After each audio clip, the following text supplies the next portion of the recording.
ഗുജറാത്ത് വംശഹത്യാവേള ഇനിയാണ് ദേശാഭിമാനി വമിപ്പിക്കുന്ന ഏറ്റവും വലിയ വിഷം.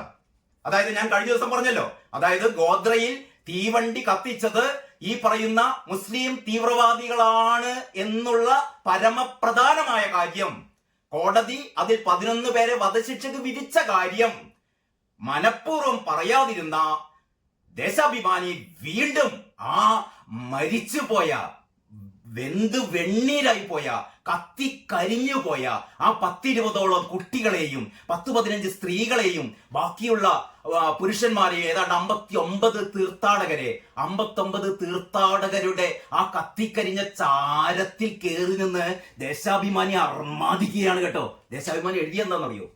ഇങ്ങനെ എഴുതണമെങ്കിൽ തൊലിക്കട്ടി കുറച്ചൊന്നും പോരാ.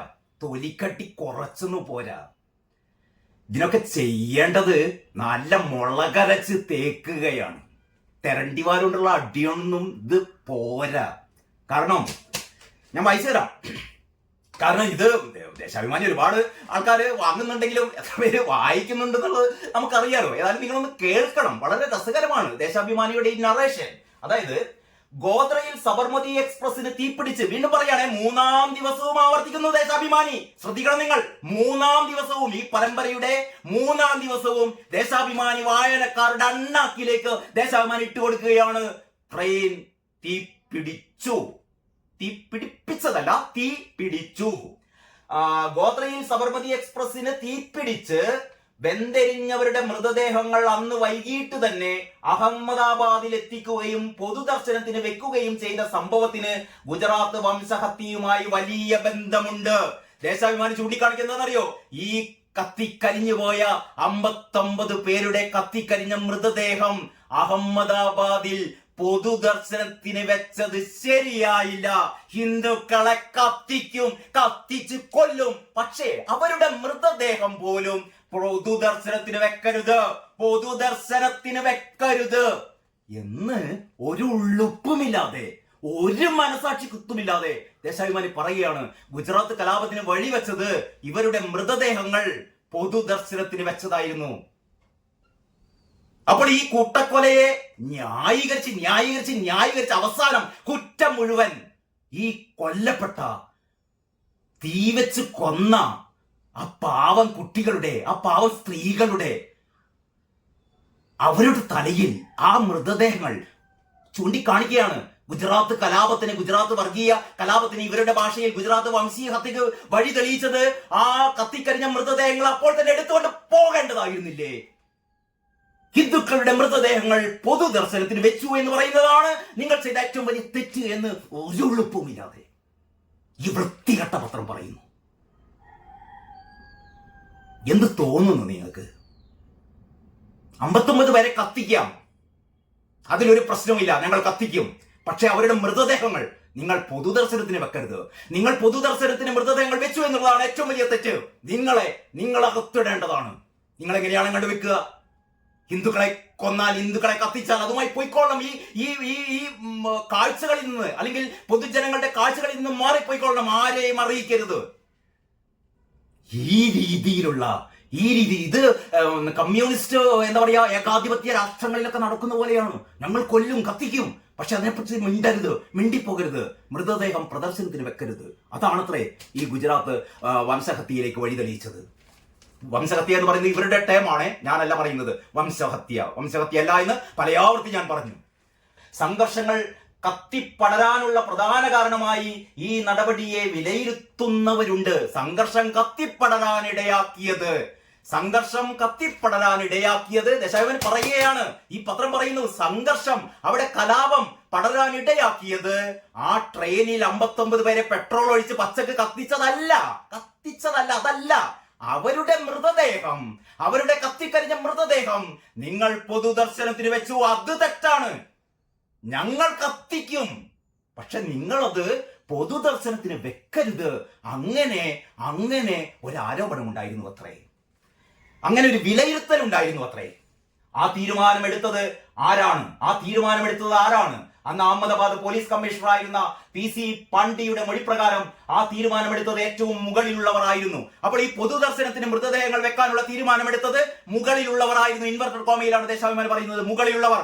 ആരാണ് മുകളിലുള്ളവർ? ദൈവമല്ല എന്ന് പറഞ്ഞാൽ ഉദ്ദേശിച്ചത് മുകളിലുള്ളവർ എന്ന് പറഞ്ഞ ഇൻവെർട്ടഡ് കോമ എന്ന് പറഞ്ഞാൽ നരേന്ദ്രമോദിയാണ് എന്നാണ് ഈ പത്രം വീണ്ടും പറയുന്നത്. എന്ന് പറഞ്ഞാൽ ഈ മൃതദേഹങ്ങൾ പൊതുദർശനത്തിന് വെക്കാൻ ഉത്തരവിട്ടത് മുഖ്യമന്ത്രിയാണ്.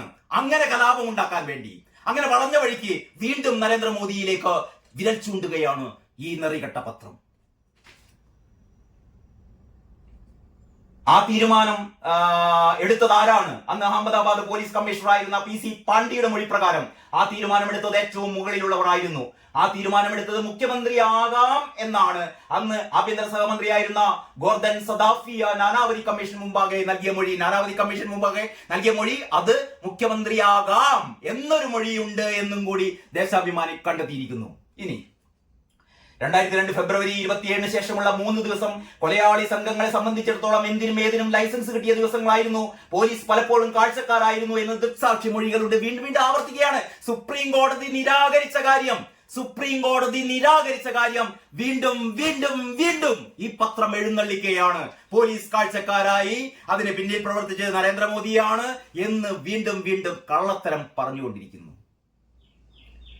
ഇനി ഇതിൽ കൂടുതൽ ഞാൻ എന്ത് പറയാനാണ്? ഇങ്ങനത്തെ ഒരു പത്രം, യഥാർത്ഥത്തിൽ ഈ പത്രമാണ് ഇങ്ങനെ ഒരു വിഭാഗത്തെ, ഇവിടുത്തെ ഹൈന്ദവ വിഭാഗത്തിന്റെ മുറിവിൽ ഇങ്ങനെ എന്താ പറയാ മുളകരച്ച് തേക്കുന്ന പണിയാണ് ദേശാഭിമാനി ചെയ്യുന്നത് കേട്ടോ. എന്നിട്ട് പറയുന്നു ഞങ്ങൾ വലിയ, എന്നോട് പറയിപ്പിക്കേണ്ട ബാക്കി. എല്ലാവർക്കും നമസ്കാരം. ഇന്നത്തെ പത്ര വിശേഷത്തിലേക്ക് സ്വാഗതം. നമ്മൾ ഇന്നലെ ദേശാഭിമാനിയുടെ എമ്പുരാൻ തുറന്നുവിട്ട ഭൂതത്തിന്റെ രണ്ടാമത്തെ പരമ്പര ഇന്നലെ നമ്മൾ ചർച്ച ചെയ്തു. അപ്പൊ ഞാൻ പറഞ്ഞിരുന്നു ഇന്ന് 3-ാം ദിവസം ഒരുപക്ഷെ നമുക്ക് പ്രതീക്ഷിക്കാം ഗോദ്രയിലെ തീവെപ്പ്, ഗോദ്രയിൽ ആ തീവണ്ടി കത്തിച്ചതിനെ കുറിച്ച് ഒരുപക്ഷെ ഇന്ന് അല്ലെങ്കിൽ ഈ പരമ്പര അവസാനിക്കുന്നതിന് മുമ്പ് ദേശാഭിമാനി എഴുതുമോ എന്ന് ചോദിച്ചിരുന്നു. ഏതായാലും നമുക്കത് പരിശോധിക്കാം. ഇതാണ് ഇന്നത്തെ ദേശാഭിമാനി പത്രം. 1-ാം പേജ് മുഴുവനും അറിയാലോ, പാർട്ടി കോൺഗ്രസ്. അതിലേക്ക് വരാം. പാർട്ടി കോൺഗ്രസിനെ കുറിച്ച് ഒരുപാട് പറയാനുണ്ട്, അത് നമുക്ക് അടുത്ത വീഡിയോയിലാവട്ടെ. ഇന്നത്തെ ദേശാഭിമാനിയുടെ 7-ാമത്തെ പേജിലാണ് എമ്പുരാൻ തുറന്നുവിട്ട ഭൂതം. എമ്പുരാൻ തുറന്നുവിട്ട ഭൂതം എന്ന് പറയുന്ന പരമ്പരയുടെ 3-ാം ഭാഗം മുകളിൽ തന്നെയാണ് കേട്ടോ. മോദിക്ക്, അതിന്റെ തലക്കെട്ട് ഇങ്ങനെയാണ്, കാണുന്നുണ്ട് എല്ലാവരും. മോദിക്ക് ഓർമ്മയുണ്ടോ വാജ്പേയിയുടെ ധർമ്മോപദേശം മോദിക്ക് ഓർമ്മയുണ്ടോ എന്നാണ് ഇതിന്റെ തലക്കെട്ട്. ഞാൻ ഈ പരമ്പര, ഈ 3-ാം ഭാഗത്തേക്ക് പോകുന്നതിന് മുമ്പ് ഒരു കാര്യം നിങ്ങളുടെ ഓർമ്മയിൽപ്പെടുത്തുകയാണ്. ഈ ഗുജറാത്ത് കലാപവുമായി ബന്ധപ്പെട്ട് നരേന്ദ്രമോദിക്കും, അന്ന് ഗുജറാത്തിലെ മുഖ്യമന്ത്രിയായ നരേന്ദ്രമോദി ഈ കലാപം അടിച്ചമർത്താൻ വേണ്ടി അല്ലെങ്കിൽ കലാപം ശമിപ്പിക്കാൻ വേണ്ടിയിട്ട് കാര്യമായിട്ടൊന്നും ചെയ്തില്ല എന്ന് പറഞ്ഞാൽ ഇതിന് ഒത്താശ നൽകി. ആ രീതിയിലുള്ള ഒരു ആരോപണം ഉയർന്നിരുന്നു. നരേന്ദ്രമോദിയും മുഖ്യമന്ത്രിയുടെ ഓഫീസും പ്രധാനപ്പെട്ട ഉദ്യോഗസ്ഥരും ഒന്നും, പ്രത്യേകിച്ചും പോലീസിനോട് ഒരു എന്താ പറയാ ഇടപെടണ്ട, മാറി നിൽക്കണം എന്ന രീതിയിലുള്ള നിർദ്ദേശം ഉണ്ടായിരുന്നു എന്ന് അക്കാലത്ത് ഒരു ആരോപണം ഉണ്ടായിരുന്നു.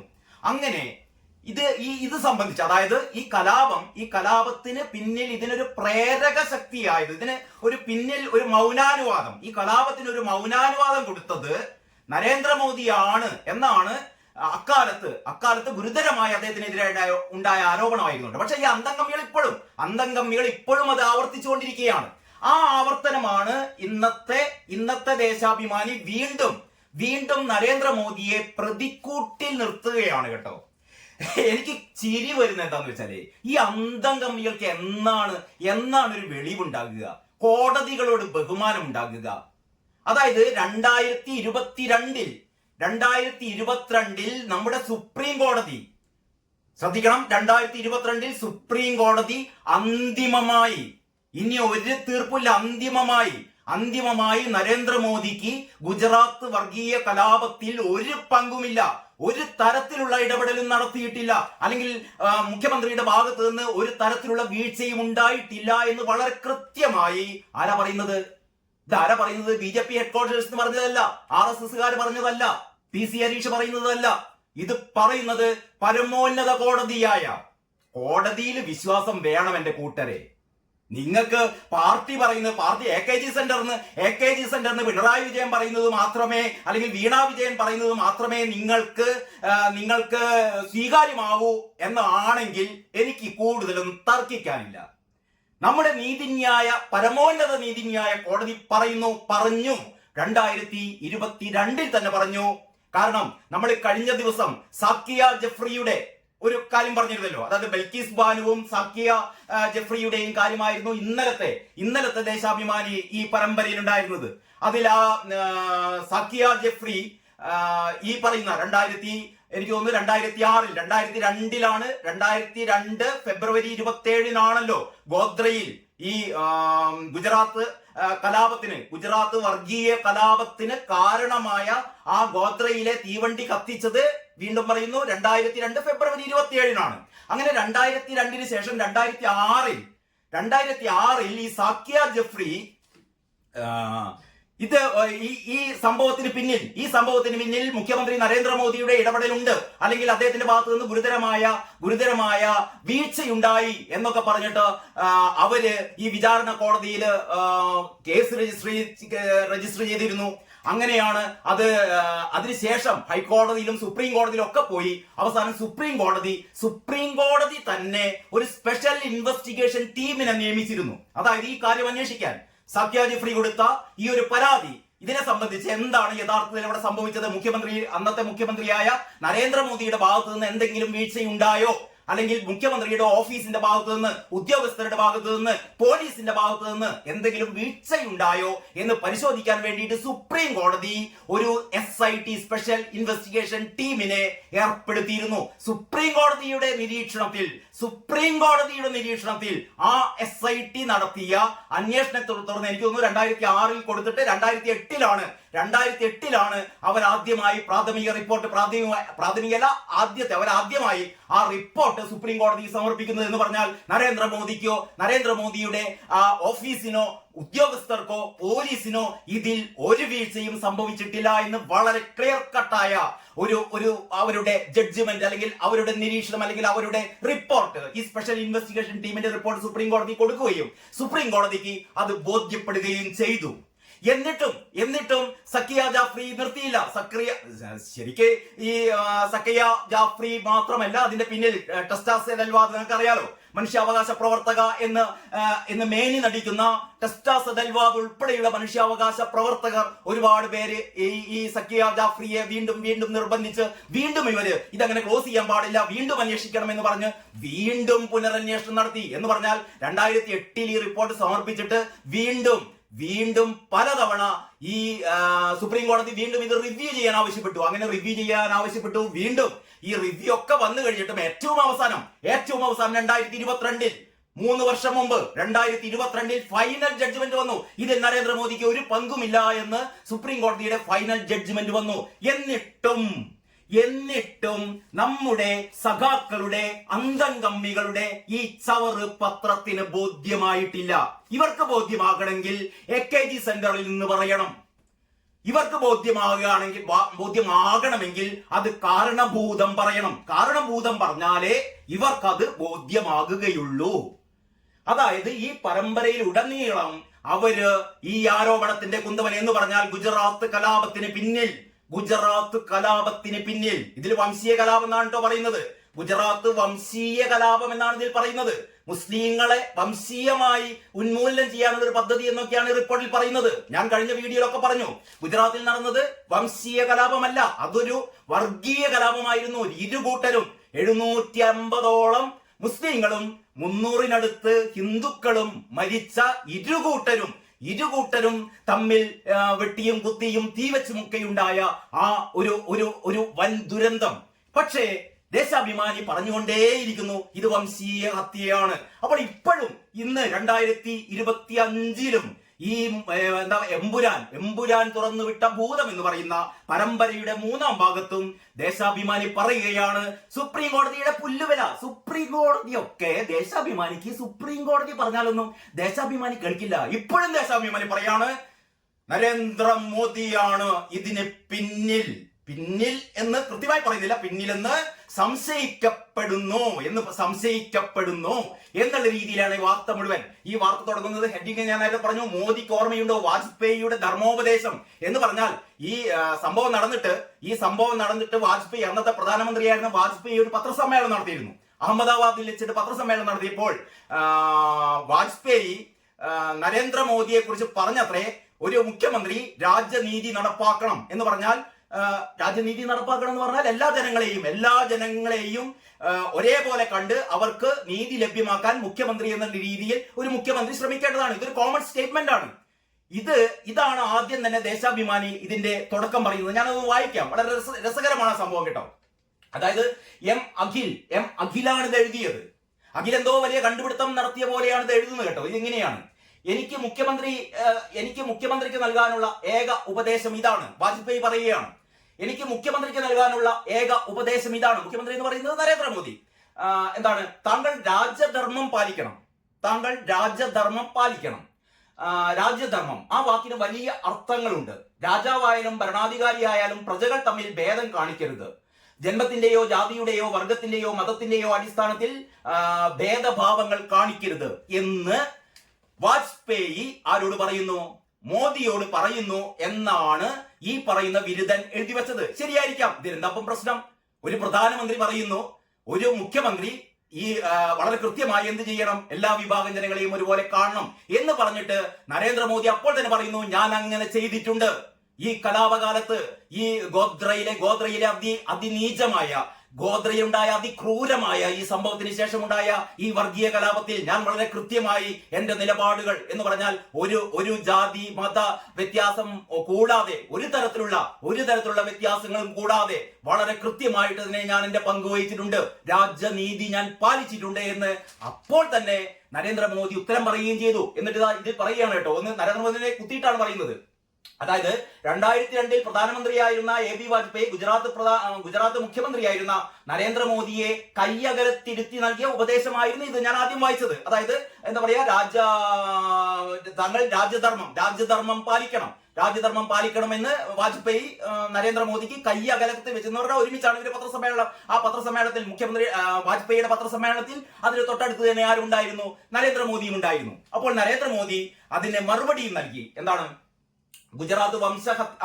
അങ്ങനെയാണ് 3-ാമത്തെ പാരഗ്രാഫിൽ ദേശാഭിമാനി ഞാൻ പറഞ്ഞല്ലോ. ദേശാഭിമാനിക്ക് അത് വിടുന്നില്ല. വംശീയം എന്ന് പറഞ്ഞാൽ മുസ്ലിം ഉന്മൂലനം എന്ന് തന്നെയാണ് ഇവരിങ്ങനെ പറഞ്ഞുകൊണ്ടിരിക്കുന്നത്. 1000 തവണ ഈ ഒരു കള്ളം ഇങ്ങനെ ആവർത്തിച്ചാൽ ഇവരുടെയൊക്കെ വിചാരം അത് സത്യമായി മാറുമെന്നാണ്. പണ്ടൊക്കെ അങ്ങനെ ഉണ്ടായിരിക്കാം. പക്ഷെ ഈ പുതിയ കാലത്ത് നിങ്ങൾ എന്തൊക്കെ ഇമാതിരി കുത്തിത്തിരിപ്പ് ഉണ്ടാക്കിയാലും ജനങ്ങൾ സത്യം അറിയും, സത്യം വിശ്വസിക്കും. കാരണം ഗുജറാത്ത് വംശഹത്യയെ തുടർന്നുള്ള തിരുത്തണം. ദേശാഭിമാനി നാളെ തന്നെങ്കിലും തിരുത്തണം. വംശഹത്യ എന്ന് പറയരുത്, വർഗീയ കലാപം. അങ്ങനെ ഗുജറാത്ത് വർഗീയ കലാപത്തെ തുടർന്നുള്ള സാഹചര്യം വിലയിരുത്തിയ ശേഷം അഹമ്മദാബാദിൽ നടത്തിയ വാർത്താ സമ്മേളനത്തിന്റെ ഒടുവിലാണ് മാധ്യമപ്രവർത്തകർ മുഖ്യമന്ത്രിക്ക് നൽകാനുള്ള ഉപദേശം എന്താണ് എന്ന് ചോദിച്ചത്. അപ്പൊ മാധ്യമപ്രവർത്തകർ വാജ്പേയിയോട് ചോദിക്കുകയാണ്, മുഖ്യമന്ത്രിക്ക് നൽകാനുള്ള ഉപദേശം എന്താണ്? അപ്പോൾ സ്വാഭാവികമായും നമുക്കറിയാലോ വാജ്പേയിയുടെ ഒരു രീതിയൊക്കെ നമുക്കറിയാം. അപ്പോൾ വാജ്പേയി പറഞ്ഞു, ഒരു മുഖ്യമന്ത്രി എന്ന് പറഞ്ഞാൽ രാജ്യധർമ്മം പാലിക്കണം. രാജ്യധർമ്മം എന്ന് പറഞ്ഞാൽ എന്താണ്? എല്ലാ വിഭാഗം ജനങ്ങളെയും വിശ്വാസത്തിലെടുത്തുകൊണ്ട് എല്ലാ വിഭാഗം ജനങ്ങൾക്കും തുല്യമായ നീതി നൽകുക എന്നുള്ളതാണ് രാജ്യധർമ്മം. അതാണ് പാലിക്കേണ്ടത്. അതാണ് എനിക്ക് മുഖ്യമന്ത്രിയോടും പറയാനുള്ളത്. അപ്പോൾ നരേന്ദ്രമോദി പറഞ്ഞ വാക്കുകളുണ്ട്. ആ ഉപദേശം കേട്ടതോടെ മോദിയുടെ ഭാവം മാറി. അത് കേട്ടതോടെ മോദിയുടെ ഭാവം അങ്ങോട്ട് മാറിയത്രേ. ആരാണ് പറയുന്നത്? പൊന്നു അഖിൽ എന്ന് പറയുന്ന ഒരു അന്തംഗമ്മി റിപ്പോർട്ടറാണ് എഴുതുന്നത്. അത് വാജ്പേയിയുടെ വാക്കുകൾ കേട്ടതോടെ ഈ മോദിയുടെ ഭാവം അങ്ങോട്ട് മാറി. അഖിൽ അവിടെ മുന്നിൽ ഉണ്ടായിരുന്നു. മോദിയുടെ മുഖമാകെ വിളറി വെളുത്തു എന്നുള്ള രീതിയാണ് പറയുന്നത്. ഭാവം മാറി. വാജ്പേയിയോട് ചേർന്ന് ഞാൻ അത് തന്നെയാണ് ചെയ്യുന്നത് അദ്ദേഹം മന്ത്രിച്ചു. മോദി പറഞ്ഞു, ഞാൻ അത് തന്നെയാണ് ചെയ്യുന്നത്. അത് തന്നെയാണ് മോദി ചെയ്തത്. മോദി ഒരു തരത്തിലുള്ള ഇടപെടലൊന്നും നടത്തിയിട്ടില്ല. ഈ അന്തംഗമ്പികൾ പറഞ്ഞുണ്ടാക്കിയല്ലേ? ഗർഭം ശൂലം കുത്തി കുട്ടിയെ പുറത്തെടുത്തു ഉയർത്തി. മോദി പറഞ്ഞു, മോദി ചെയ്തു, മോദിയാണ് ശൂലവുമായി ഇറങ്ങിയത്. അങ്ങനെയൊക്കെ ആണല്ലോ കേരളത്തിലുണ്ടായ നരേഷൻ. ഗുജറാത്ത് വംശീയ കലാപം എന്നൊക്കെ പറഞ്ഞ് മോദി ഒരു ശൂലം എടുത്താണ് ഇറങ്ങുകയാണ്. മുസ്ലിങ്ങളൊക്കെ കുത്തിക്കൊല്ലുന്നു, ഗർഭിണികളൊക്കെ കുത്തി അവരുടെ വയറ്റുനിന്ന് ഭ്രൂണത്തെ പുറത്തേക്ക് എടുക്കുന്നു. ആര്? മോദി. ആ രീതിയിലല്ലായിരുന്നു പ്രചരണം. ഇപ്പോഴും ഈ കള്ളപ്പത്രം ആ പ്രചരണം നടത്തിക്കൊണ്ടിരിക്കുകയാണ്. ഇനി ഏറ്റവും രസം, ഗുജറാത്ത് വംശഹത്യക്ക് ശേഷം വീണ്ടും പറയാണ് ഗുജറാത്ത് വംശഹത്യ. നിങ്ങളെ ഒരു പേജ് മുഴുവൻ എഴുതിക്കോ വംശഹത്യ എന്ന്. ഈ വംശീയ വംശഹത്യയാണെങ്കിൽ മുസ്ലിം വംശഹത്യയാണെങ്കിൽ എങ്ങനെയാണ് അവിടെ ഒരു 300-ലേറെ ഹിന്ദുക്കൾ കൊലപ്പെടുന്നത്? അപ്പൊ ഹിന്ദുക്കൾ 300 ആൾക്കാർ മരിച്ചപ്പോ എന്താ? ഈ മറ്റേ തീവണ്ടി കത്തിച്ചിട്ട് 59 പേരെ കൊന്നില്ലേ? അതിനേക്കാളും അങ്ങേപ്പുറാണോ ഈ വർഗീയ കലാപത്തിൽ? എത്ര 300 ചില്ലാൻ ആൾക്കാരല്ലേ? 300 ചില്ലാൻ ആൾക്കാർ മരിച്ചാൽ എന്താ പ്രശ്നം? അതൊന്നും നമ്മൾ കണക്ക് കൂട്ടി അതൊക്കെയാണ്ട് ഒഴിവാക്കാത്ത മുസ്ലിങ്ങൾ എത്ര പേര് മരിച്ചിട്ടുണ്ട് അത് മാത്രം നോക്കിയാൽ മതി. അങ്ങനെ നമുക്ക് ഗുജറാത്ത് വർഗീയ കലാപത്തെ എന്താക്കണം? ഒരു വംശീയ കലാപമാക്കി മാറ്റണം എന്ന് വീണ്ടും പറയുകയാണ് ഈ നെറികെട്ട പത്രം. ഇനി ഗുജറാത്ത് വംശഹത്യക്ക് ശേഷം മോദിയെ മുഖ്യമന്ത്രി സ്ഥാനത്ത് നിന്ന് പുറത്താക്കാൻ വാജ്പേയി തീരുമാനിച്ചിരുന്നു എന്നത് പരസ്യമായ രഹസ്യമാണ്. ഇതാ മറ്റൊരു വെടിപൊട്ടിക്കുന്ന ദേശാഭിമാനി. അതായത് ഗുജറാത്തിലുണ്ടായ വർഗീയ കലാപത്തിന് ശേഷം അവിടുന്ന് മോദിയെ മാറ്റാൻ വാജ്പേയി തീരുമാനിച്ചിരുന്നു. വാജ്പേയി തീരുമാനിച്ചു മോദിയെ അങ്ങോട്ട് മാറ്റണം. നമുക്കറിയാലോ BJP-യുടെയും RSSന്റെയും ഒക്കെ രാഷ്ട്രീയ ഘടനയെ കുറിച്ച് നമുക്കൊക്കെ വളരെ വ്യക്തമായിട്ട് അറിയാം. വാജ്പേയി ആണ്ട് വിചാരിക്കുമ്പോഴത്തേക്ക് മോദിയെ കൊണ്ട് മാറ്റുകയാണ് എന്നിട്ട് പറയുന്നു. അന്ന് കേന്ദ്ര ആഭ്യന്തരമന്ത്രിയായിരുന്ന LK അദ്വാനി ഇടപെട്ടാണ് വാജ്പേയിയുടെ നീക്കം തടഞ്ഞത് എന്ന് ആരാ പറയുന്നത്? മുൻ ധനകാര്യമന്ത്രിയും BJP നേതാവുമായ യശ്വന്ത് സിൻഹ വെളിപ്പെടുത്തിയിട്ടുണ്ട്. ഇങ്ങനെ വാജ്പേയിയുടെ ഒരു നീക്കം ഉണ്ടായപ്പോൾ, നരേന്ദ്രമോദിയെ മുഖ്യമന്ത്രി സ്ഥാനത്ത് നിന്ന് മാറ്റാനുള്ള നീക്കം ഉണ്ടായപ്പോൾ ഇടപെട്ടത് LK അദ്വാനി അത് ഇടപെട്ട് തടയുകയാണ് ചെയ്തത് എന്ന് യശ്വന്ത് സിൻഹ പറയുകയുണ്ടായി എന്ന് ഈ വിരുദ്ധൻ റിപ്പോർട്ടർ പറയുകയാണ്. എന്നിട്ട് മോദിയെ മാറ്റുമെന്ന നിർദ്ദേശം BJP പാർലമെന്ററി പാർട്ടി യോഗം തള്ളിയപ്പോൾ അത് അപ്പോഴേ തള്ളി. അങ്ങനെ ഒരു നിർദ്ദേശം അങ്ങനെ ഒരു അഭിപ്രായം വാജ്പേയിക്ക് ഉണ്ടായിരുന്നെങ്കിൽ തന്നെ അത് BJP പാർലമെന്ററി പാർട്ടി യോഗം അപ്പോഴേ തള്ളി. പാർലമെന്ററി പാർട്ടി യോഗം തള്ളിയപ്പോൾ തന്റെ ശക്തമായ വിയോജിപ്പ് രേഖപ്പെടുത്തണമെന്ന് വാജ്പേയി വാശി പിടിച്ചു. അന്ന് പാർട്ടി അധ്യക്ഷനായ വെങ്കയ്യ നായിഡു ഇടപെട്ടാണ് വാജ്പേയിയെ അനുനയിപ്പിച്ചത്. ഇങ്ങനെ ഇല്ലാത്ത കഥകളൊക്കെ അങ്ങനെ പറഞ്ഞ് ഇവരുടെ ലക്ഷ്യം എന്താണ്? മോദിയെ എങ്ങനെയെങ്കിലും താറടിച്ച് കാണിക്കണം. അപ്പൊ 2022 3 വർഷം മുമ്പ് ഗുജറാത്ത് കലാപവുമായി നരേന്ദ്രമോദിക്ക് ഒരു തരത്തിലുള്ള ഇടപെടലുകളും ഇല്ല എന്ന് നമ്മുടെ സുപ്രീം കോടതി പറഞ്ഞിട്ടും ഈ 3 വർഷത്തിന് ശേഷം ഈ പീറപ്പത്രം പറയുകയാണ് സംശയമുന ആരിലേക്ക്? മോദിയിലേക്ക് എന്ന് പറഞ്ഞുകൊണ്ടിരിക്കുന്നു. തീർന്നില്ല, ഇനിയുണ്ട്. പട്ടിക്കുഞ്ഞിന്റെ ഉപമ. അതിനെന്തറിയോ? പട്ടിക്കുഞ്ഞിന്റെ ഉപമ അതായത് ഏതാണ് നമ്മുടെ ഒരു അന്താരാഷ്ട്ര ഒരു റിപ്പോർട്ടർ ഒരു അഭിമുഖത്തിൽ, മോദിയുമായുള്ള അഭിമുഖത്തിൽ ഒരു അന്താരാഷ്ട്ര, എനിക്കൊന്ന് റോയിറ്റേഴ്സിന്റെ റിപ്പോർട്ടറാണെന്ന് ചോദിക്കുന്നു മോദിയോട്, ആ ഗുജറാത്ത് കലാപത്തെ കുറിച്ച് അങ്ങ് എന്താണ്, അങ്ങയുടെ ഇപ്പോഴത്തെ ഒരു വീക്ഷണം എന്താണ്, താങ്കൾക്ക് മനസ്താപം തോന്നുന്നില്ല, ആ രീതിയിലൊക്കെ ചോദിച്ചപ്പോൾ അന്ന് ഈ നരേന്ദ്രമോദി പറഞ്ഞ ഏറ്റവും പ്രധാനപ്പെട്ട ഒരു കാര്യമുണ്ട് കേട്ടോ. ഞാനൊരു കാറിൽ പോകുമ്പോ ആ കാർ ഒരു പട്ടിക്കുഞ്ഞിന്റെ മുകളിൽ കയറിയാൽ പോലും ഞാനല്ല കാർ ഓടിക്കുന്നത്, ഞാൻ പിൻസീറ്റിൽ ഇരിക്കുകയാണ്, എങ്കിൽ പോലും ആ കാറ് ഒരു പട്ടിക്കുഞ്ഞിന്റെ മേലെ തട്ടിയാൽ പോലും എനിക്ക് നോവും. ഇതെമ്മാതിരി വളച്ചൊടിച്ചിട്ട് പട്ടിയായിട്ട് ഗുജറാത്തിലെ മുസ്ലിങ്ങളെ നരേന്ദ്രമോദി ചിത്രീകരിച്ചു എന്നുള്ള രീതിയിലൊക്കെ നേരത്തെ ഒരുപാട് പ്രചരണങ്ങൾ വന്നിരുന്നു. അത് ഓർമ്മിപ്പിക്കുകയാണ് ദേശാഭിമാനി വീണ്ടും. അതായത് പട്ടിക്കുഞ്ഞിന്റെ ഉപമ, അങ്ങനെ ഒരു ടൈറ്റിലും കൊടുത്തിട്ടുണ്ട്, പട്ടിക്കുഞ്ഞിന്റെ ഉപമ. എന്നിട്ട് പറയുകയാണ്, സംഘർഷങ്ങൾ നിയന്ത്രിക്കാൻ കഴിയാത്തതിൽ വിഷമമുണ്ടോ? അതായിരുന്നു ചോദ്യം. സംഘർഷങ്ങൾ നിയന്ത്രിക്കാൻ കഴിയാത്തതിൽ വിഷമമുണ്ടോ? ഇത്രയും ജീവനുകൾ നഷ്ടപ്പെട്ടതിൽ ഖേദമുണ്ടോ?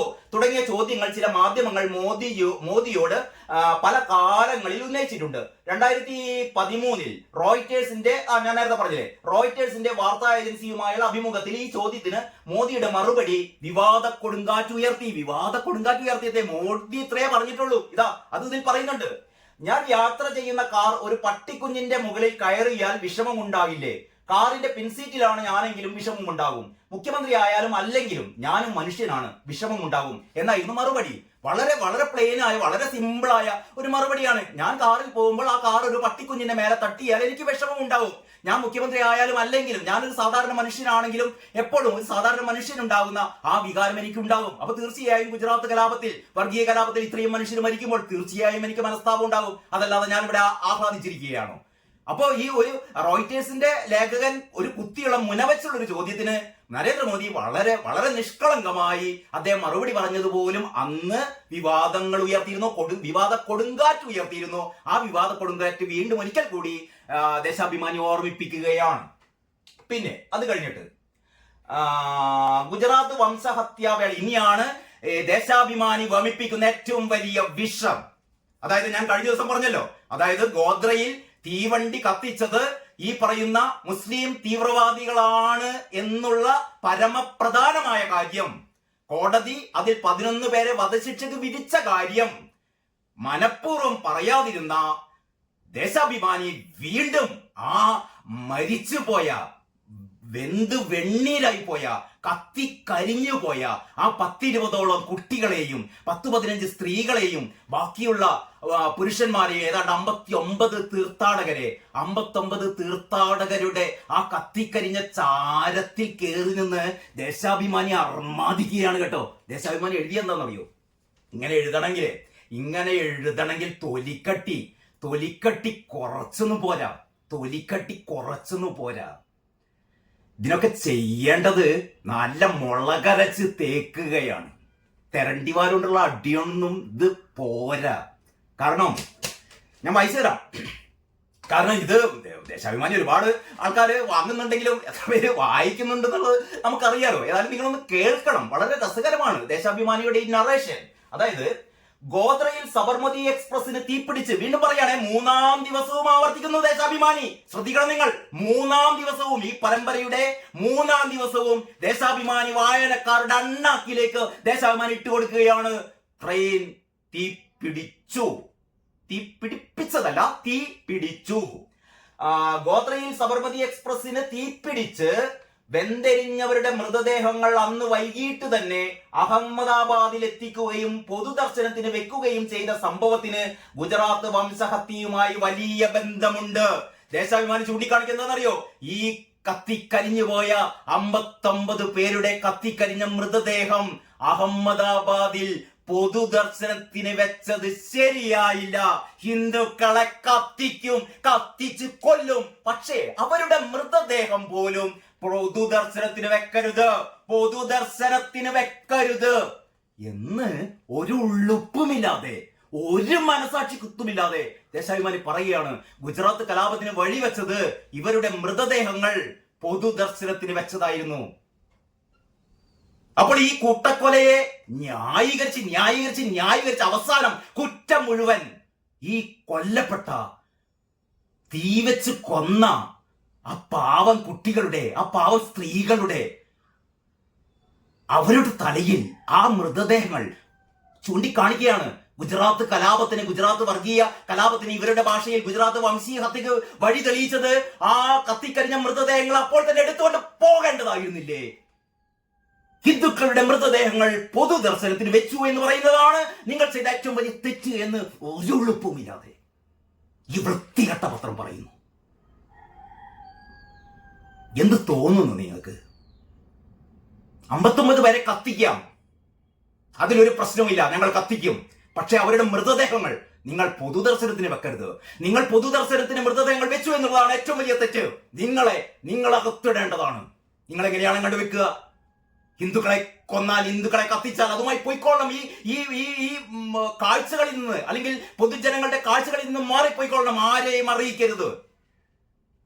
ഈ രീതി ഇത് കമ്മ്യൂണിസ്റ്റ് എന്താ പറയാ, ഏകാധിപത്യ രാഷ്ട്രങ്ങളിലൊക്കെ നടക്കുന്ന പോലെയാണ്. ഞങ്ങൾ കൊല്ലും, കത്തിക്കും, പക്ഷെ അതിനെപ്പറ്റി മിണ്ടിപ്പോകരുത്, മൃതദേഹം പ്രദർശനത്തിന് വെക്കരുത്. അതാണത്രേ ഈ ഗുജറാത്ത് വംശഹത്യയിലേക്ക് വഴി തെളിയിച്ചത്.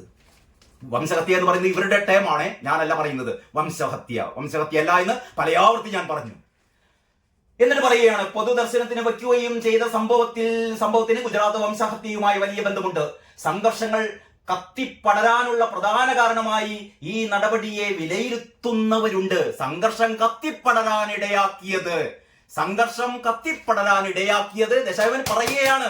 ഈ പത്രം പറയുന്നു, സംഘർഷം, അവിടെ കലാപം പടരാനിടയാക്കിയത് ആ ട്രെയിനിൽ 59 പേരെ പെട്രോൾ ഒഴിച്ച് പച്ചക്ക് കത്തിച്ചതല്ല. അതല്ല അവരുടെ മൃതദേഹം, അവരുടെ കത്തിക്കരിഞ്ഞ മൃതദേഹം നിങ്ങൾ പൊതുദർശനത്തിന് വെച്ചു. അത് തെറ്റാണ്. ഞങ്ങൾ കത്തിക്കും, പക്ഷെ നിങ്ങളത് പൊതുദർശനത്തിന് വെക്കരുത്. അങ്ങനെ ഒരു ആരോപണം ഉണ്ടായിരുന്നു അത്രേ. അങ്ങനെ ഒരു വിലയിരുത്തൽ ഉണ്ടായിരുന്നു അത്രേ. ആ തീരുമാനമെടുത്തത് ആരാണ്? അന്ന് അഹമ്മദാബാദ് പോലീസ് കമ്മീഷണറായിരുന്ന PC പാണ്ഡ്യയുടെ മൊഴിപ്രകാരം ആ തീരുമാനമെടുത്തത് ഏറ്റവും മുകളിലുള്ളവരായിരുന്നു. അപ്പോൾ ഈ പൊതുദർശനത്തിന് മൃതദേഹങ്ങൾ വെക്കാനുള്ള തീരുമാനമെടുത്തത് മുകളിലുള്ളവരായിരുന്നു. ഇൻവെർട്ടർ കോമയിലാണ് ദേശാഭിമാനി പറയുന്നത് മുകളിലുള്ളവർ. ആരാണ് മുകളിലുള്ളവർ? ദൈവമല്ല എന്ന് പറഞ്ഞാൽ ഉദ്ദേശിച്ചത് മുകളിലുള്ളവർ എന്ന് പറഞ്ഞ ഇൻവെർട്ടർ കോമ എന്ന് പറഞ്ഞാൽ നരേന്ദ്രമോദിയാണ് എന്നാണ് ഈ പത്രം വീണ്ടും പറയുന്നത്. എന്ന് പറഞ്ഞാൽ ഈ മൃതദേഹങ്ങൾ പൊതുദർശനത്തിന് വെക്കാൻ ഉത്തരവിട്ടത് മുഖ്യമന്ത്രിയാണ്. അങ്ങനെ കലാപം ഉണ്ടാക്കാൻ വേണ്ടി, അങ്ങനെ വളഞ്ഞ വഴിക്ക് വീണ്ടും നരേന്ദ്രമോദിയിലേക്ക് വിരൽ ചൂണ്ടുകയാണ് ഈ നെറികെട്ട പത്രം. ആ തീരുമാനം എടുത്തത് ആരാണ്? അന്ന് അഹമ്മദാബാദ് പോലീസ് കമ്മീഷണറായിരുന്ന PC പാണ്ഡ്യയുടെ മൊഴി പ്രകാരം ആ തീരുമാനമെടുത്തത് ഏറ്റവും മുകളിലുള്ളവരായിരുന്നു. ആ തീരുമാനമെടുത്തത് മുഖ്യമന്ത്രിയാകാം എന്നാണ് അന്ന് ആഭ്യന്തര സഹമന്ത്രിയായിരുന്ന ഗോർദൻ സദാഫിയ നാനാവതി കമ്മീഷൻ മുമ്പാകെ നൽകിയ മൊഴി. അത് മുഖ്യമന്ത്രിയാകാം എന്നൊരു മൊഴിയുണ്ട് എന്നും കൂടി ദേശാഭിമാനി കണ്ടെത്തിയിരിക്കുന്നു. ഇനി 2002 ഫെബ്രുവരി 27 ശേഷമുള്ള 3 ദിവസം കൊലയാളി സംഘങ്ങളെ സംബന്ധിച്ചിടത്തോളം എന്തിനും ഏതിനും ലൈസൻസ് കിട്ടിയ ദിവസങ്ങളായിരുന്നു. പോലീസ് പലപ്പോഴും കാഴ്ചക്കാരായിരുന്നു എന്ന് ദൃക്സാക്ഷി മൊഴികളുണ്ട്. വീണ്ടും ആവർത്തിക്കുകയാണ്. സുപ്രീം കോടതി നിരാകരിച്ച കാര്യം വീണ്ടും ഈ പത്രം എഴുന്നള്ളിക്കുകയാണ്. പോലീസ് കാഴ്ചക്കാരായി, അതിന് പിന്നിൽ പ്രവർത്തിച്ചത് നരേന്ദ്രമോദിയാണ് എന്ന് വീണ്ടും കള്ളത്തരം പറഞ്ഞുകൊണ്ടിരിക്കുന്നു. ഇനി ഇതിൽ കൂടുതൽ ഞാൻ എന്ത് പറയാനാണ്? ഇങ്ങനത്തെ ഒരു പത്രം, യഥാർത്ഥത്തിൽ ഈ പത്രമാണ് ഇങ്ങനെ ഒരു വിഭാഗത്തെ, ഇവിടുത്തെ ഹൈന്ദവ വിഭാഗത്തിന്റെ മുറിവിൽ ഇങ്ങനെ എന്താ പറയാ മുളകരച്ച് തേക്കുന്ന പണിയാണ് ദേശാഭിമാനി ചെയ്യുന്നത് കേട്ടോ. എന്നിട്ട് പറയുന്നു ഞങ്ങൾ എന്നോട് പറയിപ്പിക്കേണ്ട ബാക്കി.